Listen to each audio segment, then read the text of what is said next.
What's up guys, welcome back to my YouTube channel. It has been a little minute. The last time I had a chat with you guys was my last lower body training session, which I filmed with Christian, and that was leading into my BA surgery, which I had just over 2 weeks ago. So I thought I'd jump on and give you guys a little bit of an update.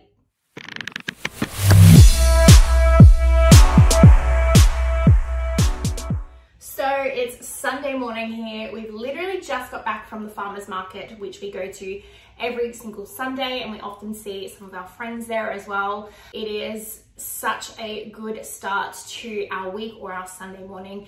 Usually just go get all the food we need for the week ahead and really enjoy just being around good people, good vibes, and always get the most delicious green smoothies as well. So we just got back from that, kind of getting ready for another big week ahead, hence why I'm sitting in my little office here. But first, I wanted to jump on and give you guys a little update on my recovery and answer some of the questions that have been coming through my Instagram about my BA or breast augmentation surgery. By the way guys, this video is in no way to persuade anyone to think or make the same decisions as me. It is literally just to spark discussion and chat more about my journey, my thoughts, and answer some of the questions that I've been getting on my Instagram.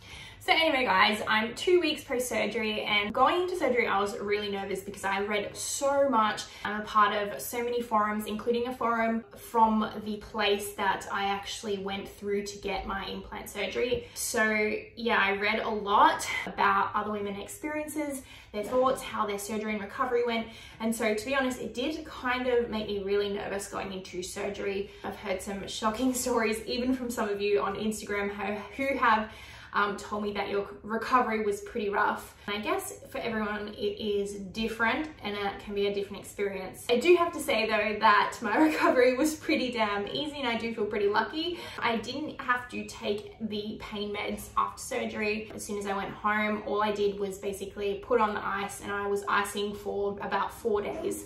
Don't get me wrong, it was definitely uncomfortable for at least the first 4 to 5 days, but not that uncomfortable that I needed to actually take pain relief or anything.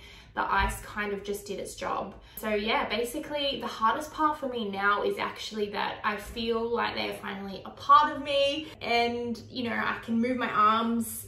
Definitely need to get that range of motion through my shoulders and my pecs still, but obviously I'm still in recovery mode, so I can't really do too much at the moment. The hardest thing for me is actually feeling like I want to go back into training and do all of these things and lift things when I know that, strictly sticking to the guidelines, I need to wait for that recovery process to happen. So after 2 weeks of not training, I'm definitely starting to struggle a little mentally because yeah, I'm really starting to miss my training sessions. So I had my post-surgery checkup with a surgeon. Everything was healing really well, and basically I'll just be wearing very post-surgery supportive bras for at least 12 weeks. And possibly at the 6-week mark, I could go back into training my lower body without loading my upper body. So 6 weeks means at least another 4 weeks to go. So during the first week of my recovery, I increased and dropped 6 full kilos in 1 week. How insane is that? We always chat about how scales are just a tool to see patterns that are trending over time. And obviously we know that your weight can fluctuate, especially for females with the hormonal cycle, coming in and coming out of different phases of your hormonal cycle due to water retention and the change in your hormones. So I especially thought it was pretty insane that I had dropped 6 kilos in 1 week after my surgery. Obviously after surgery, my body was really, I guess inflamed, but also I was just holding so much water retention, and normal part of the recovery process. Basically within 5 to 6 days though of weighing myself after surgery, I had already come down by 6 kilos. So one of the things that I was kind of worried about coming into surgery and my recovery was knowing where the hell my maintenance intake was going to be for my nutrition now that I am not doing any exercise. I've never had an energy output this low before. So for me, originally I thought to myself, shit, I'm not going to be able to eat anywhere near as much food as I normally eat. And of course I was reverse dieting, and I still am kind of reverse dieting out from where I was. I think when I did a couple photo shoots, I dieted down to around 65, 66 kilos, and I'm now sitting around 67 kilos and slowly increasing my calories. Interestingly, when I got out of surgery, I just went back on the same macros or the same calories that I was before I went in, and my body just seemed to be responding really quickly to that deficit. And I actually did have to increase my calories because I was dropping 300, 400 grams a day. So yeah, I feel like maybe the break from training, maybe that stress on my body was well needed for me at this point. The second thing is that I've been even more conscious, I guess, about the types of food that I've been eating lately, especially post-surgery, just trying to make sure my immune system is up and getting all the good nutrients from whole foods. So maybe I've just been better with my food choices. Maybe my body is actually responding better to having that break from exercise. I don't know, I'm not sure, but either way, I'm feeling really good where I am right now. And it's just a matter of, I guess, keeping myself mentally occupied for the next kind of month ahead before I can get back into my training. So let me answer some of the questions that I have been getting in my Instagram story. I'll start with the deeper ones first, and then I'll give you guys the standard stats.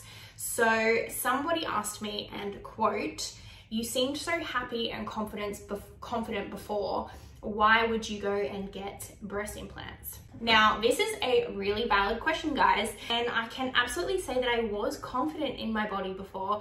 I did love what I was given naturally, and Warren can definitely vouch for that as well. And that's probably the reason that I didn't get it 8 years ago when I probably had that first thought about breast implants. Now, that brings me to my second point in what probably originally sparked the idea of wanting breast implants in the first place.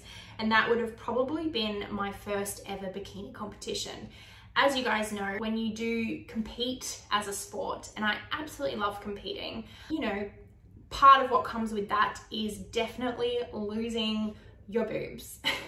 Now, given it's only a small period of time, I know, I do just feel that I've always wanted to be able to fill that bikini out when I get to stage and have that shape in my body. I have always just wanted to be able to fill my crop tops out as well. I don't wear bras. I definitely don't wear push-up bras. I spend my life in crop tops, which tend to just flatten whatever you've got. I don't particularly agree that wanting these things means that it needs to come from a place of hate or feeling, you know, like you don't love parts of your body or feeling insecure about something. It's like why women wake up in the morning and like to put makeup on or dress nice for the day. We don't do it for other people. I know that I don't do it for other people. I do it for myself because it makes me feel good. And I feel like this is one of those choices where it's just something that I've wanted and I made a choice to do for myself.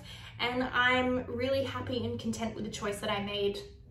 That brings me to another thought around one of the major reasons that I didn't go through with the surgery a lot earlier when I first thought about it when I was like 20 years old. I actually spoke to another girlfriend of mine who actually also had breast implant surgery not too long ago, and we did discuss some of the feelings around the barriers or making the decisions to go ahead and do it. I realized probably one of the major reasons that has held me back for so long was always fear of judgment and thinking that people might judge me the wrong way or make assumptions about me. Obviously, the older you get, the more you kind of come to terms with the fact that life is too short to care about what other people think of your choices. So anyway, I had those hard conversations with myself for a very long time and really did always come back to the point that this really is something that I just wanted to do for myself. So I went ahead and did it. The second really valid reason that probably stopped me from wanting to go ahead with it for so long was the obvious. I had read a lot of breast implant illness cases, and I absolutely do think that this is true, and it does definitely affect people's health. And I also think that this does not happen to everyone. I'm pretty in touch with my body and how I'm feeling, and I guess I just had that conversation myself before, and I said to myself, you know, if at any point in time I feel like this is taking away from how I feel or my health or my energy, or I'm noticing anything in terms of, you know, health issues down the line, it would be something that I would straight away reconsider. However, I do know, and I am surrounded by many women who do have implants who don't have any issues at all. So I did take the risk, obviously, after doing a lot of reading, and I guess we'll just see how everything goes. But so far, I feel incredible. I'm really happy with my decision and have a very slight obsession with my own boobs. I will find a little comparison to show you guys the difference. If you know anything about BA surgery, it does take a long time for them to settle though. So obviously they're going to be changing a lot in the next months to come. And for quite some time, I will be mostly covering them up. No bikinis just yet. So for those who are wondering about the specific stats, I did go through the Breast Academy in the Gold Coast, and I had a surgeon called Dr. Drew Cronin, who is a specialist plastic surgeon and reconstructive surgeon, and he was incredible. So I'm really, really happy with the results. And I feel like the whole process of the admin side of things, dealing with the Breast Academy and everything, was pretty seamless. And I definitely had a pretty good experience from start to finish. So I basically showed my surgeon of the type of look that I was looking for, and obviously just let him pick what he thought would be the best look and the best size for my shape and my body. And we went with 340cc round Motiva ergonomic implants. So I definitely did a little reading into the types of implants, especially the ones that my surgeon had recommended, which was the Motiva ones. And obviously the type of implant does matter because they're constantly updating and improving on the type of implants that they use, especially because there are particular types of implants that do lead to more likelihood of getting issues down the track. So I'm happy with the ones that I went with, and definitely made a pretty informed choice. Anyway guys, I feel like I've answered all the questions somewhere along the way in that video, but if I've missed anything or you have any more questions, just leave me a comment below and I will definitely get back to you.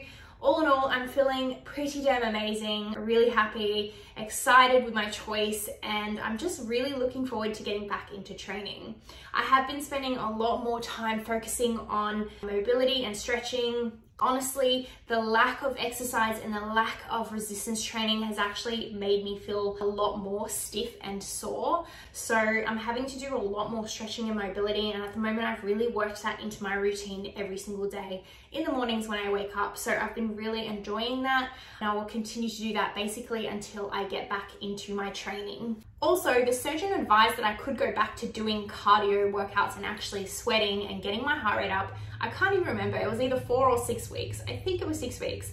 The reason I can't really remember probably is because I have actually decided that I'm not going to go back into doing cardio sessions at all. I'm just going to wait until I can go back into my resistance training. The reason for this is because I actually have found this has been a very great way for me to wean off the cardio, especially with competition in mind.